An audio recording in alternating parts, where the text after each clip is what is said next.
everyone, and welcome to today's video. Today we have our final election prediction for the 2025 Virginia governor election. Now this race has been hotly contested and watched for about a year now. This is going to be Democrat Abigail Spanberger facing off against Republican Winsome Earle-Sears. Now, if you're unfamiliar with the backstory of this race, Virginia does its governor elections in the off year, the year right after the presidential year, every 4 years. Now, Virginia does not allow the incumbent governor to serve consecutive back-to-back terms. They can run for another term after their term is expired, but they have to wait at least 4 years for that to be the case. So we saw this actually in 2021, where the Republican Glenn Youngkin faced off against former Democratic Governor Terry McAuliffe. He served from 2013 to 2017 and then was term limited after 2017. 4 years goes by, he runs for the Democratic nomination again, wins it, faces off against Glenn Youngkin. Now, if you remember how that race ended up going, Glenn Youngkin narrowly defeated the Democrat Terry McAuliffe 50.6% to McAuliffe's 48.6%.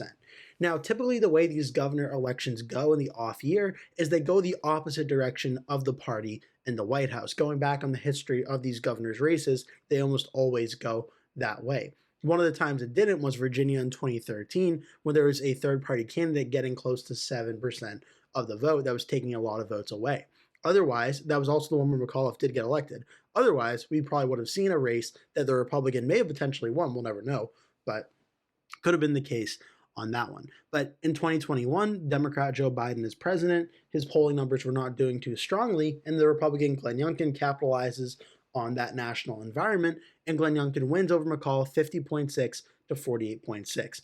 Now, I'm going to mention some areas now, and I'm going to come back to later in the video as well, but Glenn Youngkin did very well in two very key counties down here in Virginia Beach, winning by 8 points, and Chesapeake winning it by about 6 points. Did very well here. He did well throughout the western part of Virginia and these counties that are smaller in terms of population, but are essential for Republicans to win. Glenn Youngkin ran out the margins here, as a Republican needs to do in the state.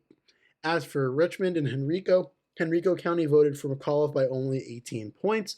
In overall, Richmond City voted for McAuliffe 77.3 to 19.6, and going up throughout the eastern to northeastern part of Virginia and these smaller red counties, all voting for Glenn Youngkin.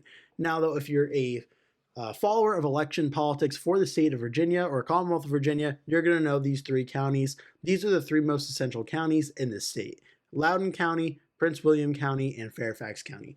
These counties are known as the Northern Virginia, Washington, D.C. suburbs.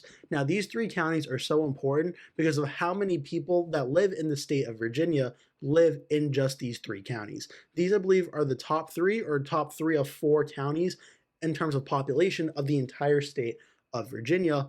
All live in these 3 counties. So there's an enormous amount of people living here, and these are the 3 counties that usually tip the elections in the Democrats' favor. To give you an idea, essentially, I think it was the 2016 presidential race where Hillary Clinton won the state of Virginia by about 5 points. Donald Trump and Hillary Clinton tied throughout the entire state of Virginia if you excluded these 3 counties. But these 3 counties is what shifted the race 5 points. Now, Glenn Youngkin in 2021 did not win these 3 counties, but he lost them by less than a Republican usually does. He lost Loudoun by 11, Prince William by 15, and Fairfax by about 30. And this was enough for him to win a very close race. I'm saying all of that now as we begin talking about the 2025 Virginia gubernatorial election, where this race is certainly not looking like a replication of 2021, but rather a replication of 2017. Right now, Abigail Spanberger is leading in the polling average of averages by 8.62%, getting 51.4% of the vote, to Winsome Sears 42.82%. Now, there's still roughly about 6 points or so of voters that say they are voting other or are voting undecided. Now, in this race, there is no third-party candidate, but there is the write-in vote option. So we may see like 0.5% to 1 percentage point that don't vote for Sears or Spanberger, but we're not going to see the typical amount for the third-party candidates like Libertarian or Green Party candidates or such that we see at the presidential level. But already breaking 51% of the vote and even 52% in some polling averages, Abigail Spanberger is in a very strong position in this race and is very likely going to win. And when you look at things, this overall resembles more of the 2017 governor's race in Virginia than the 2021 one. When the final election results showed the Democrat, Ralph Northam, defeating the Republican Ed Gillespie 53.9% to 45%. And remember those counties that I showed you and how important they were for Glenn Youngkin winning? Well, let's look at this one. Also, the margins, about 8.9%, only about half a percentage point off from what the polling numbers are currently showing. In this one, Virginia Beach, which voted for Youngkin, voted for Northam here by about 5 points, 51.9 to 46.9.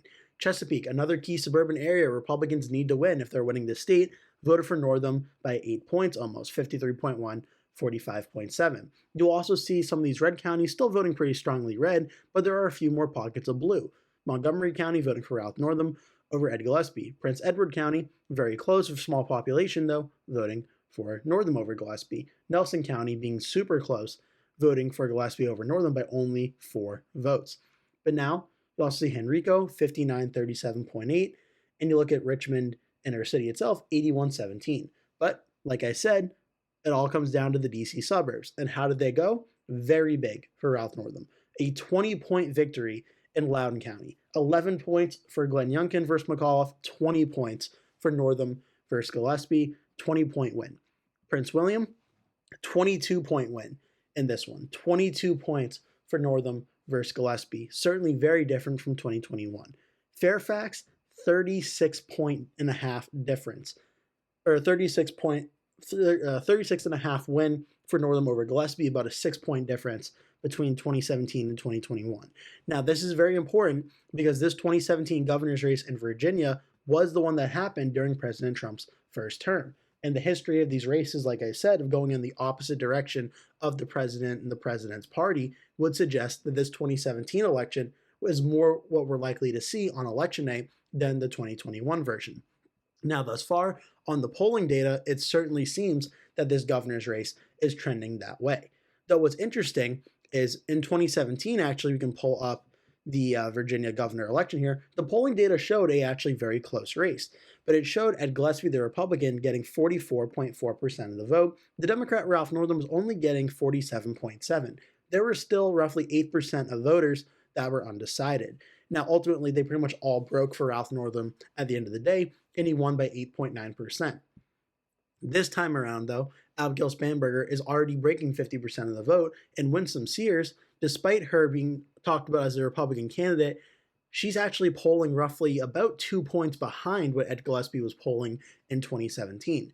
Now, Spanberger has a higher number of support, Winsome Sears has a lower number of support. There's still roughly a similar, about 2 points less of other undecided voters, so we'll have to wait and see how those voters decide and break for both Spanberger and Sears to ultimately get the final election result. But before those undecided voters make their decision, Spanberger's already leading by roughly 8.5%, which suggests, at least so far, we're probably going to see an election margin a little bit larger potentially than what we saw in 2017, which was an 8.9% victory.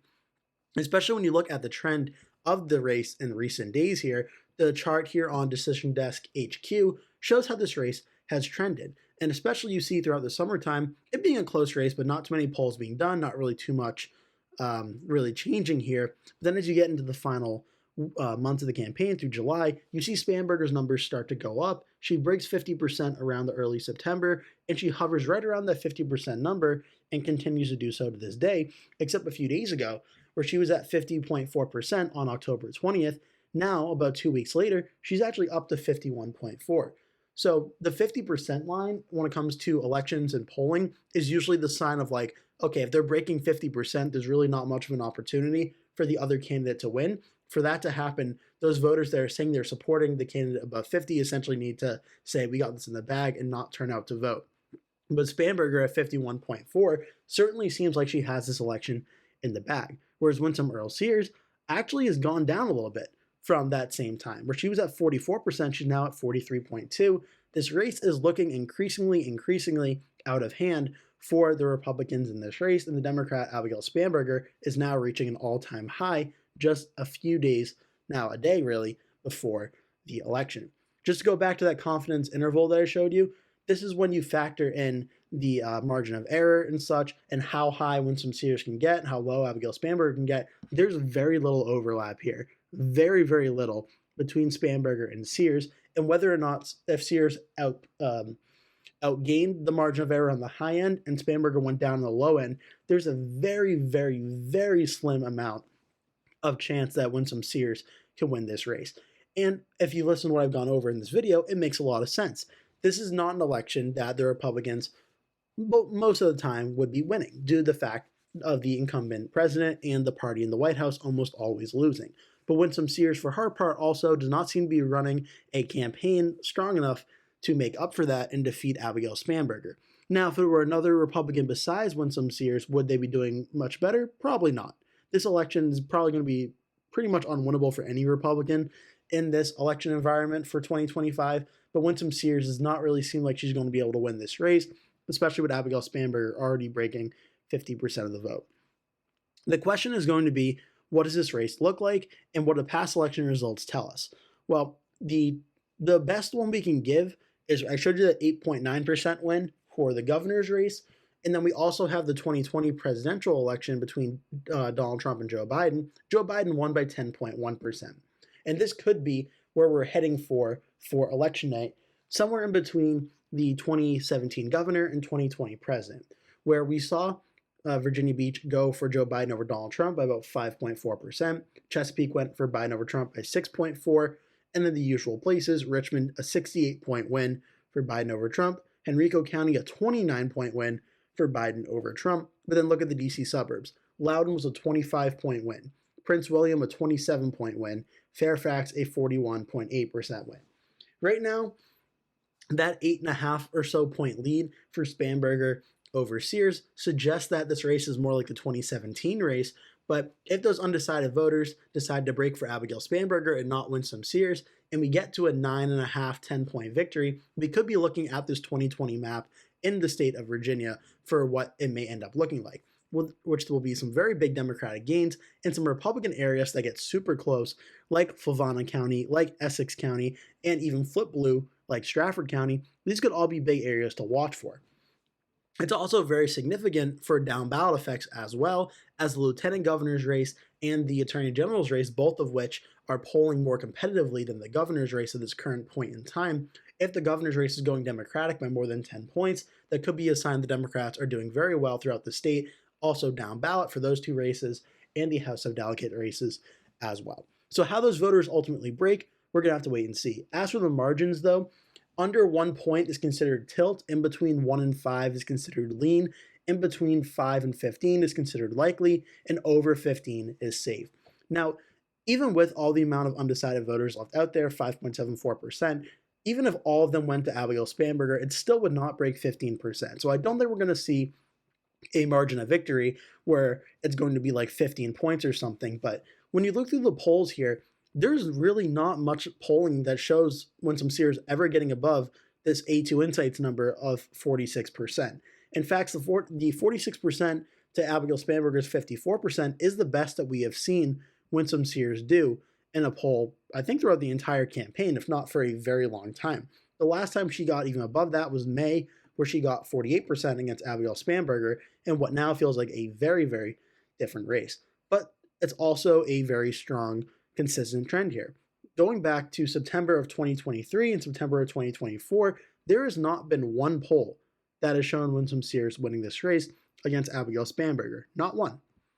There have been two polls from Republican pollsters that showed a tied race, but not in one single poll, not in one even Republican poll, has Winsome Sears beaten Abigail Spanberger. Not even like a 42, 41% with a ton of undecideds, or like one of those polls that you ultimately say is an outlier and throw out and say that's not going to be the case.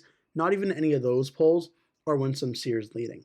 And it's very clear here in the final few days and the final few polls, Insider Advantage and Trafalgar Group, which are two of President Trump's most favorite Republican pollsters, have Sears at 42%, Spanberger 46%, 8% undecided. This is probably the best result the Republican can possibly see for a race like this, and what's clearly an outlier, and Abigail Spanberger is still leading over Winsome Sears, and Sears only getting 42%. There's no question at the end of the day which candidate is going to win this race. The question really is what the margin of victory will end up being. Will it be 8? Will it be 9? Will it be 10? Can it even go up to 11 or 12?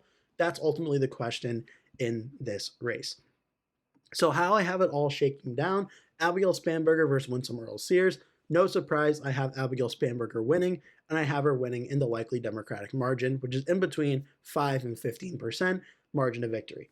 To get super specific, the past few weeks, I've had it around an 8.5 point victory. I've now expanded that. I'm predicting around a 9.5 to 10 point victory. I'm not sure if it breaks 10%, but there is enough undecided voters for that to be the situation or to be the case. But right now, predicting a 9.5 point victory in this governor's race. Now, I hope you enjoyed this video. Make sure to like and subscribe. Also, leave your comments down below what you think about this race, who you think is going to win, what you think the margins are going to be. I always check every comment, so you're not going to want to miss out on that. Tomorrow is Election Day, and I will have a bunch of recap videos coming out in the coming days following Election Day, so you're not going to want to miss those as well. Thank you so much for watching. Hope to see you in a future video.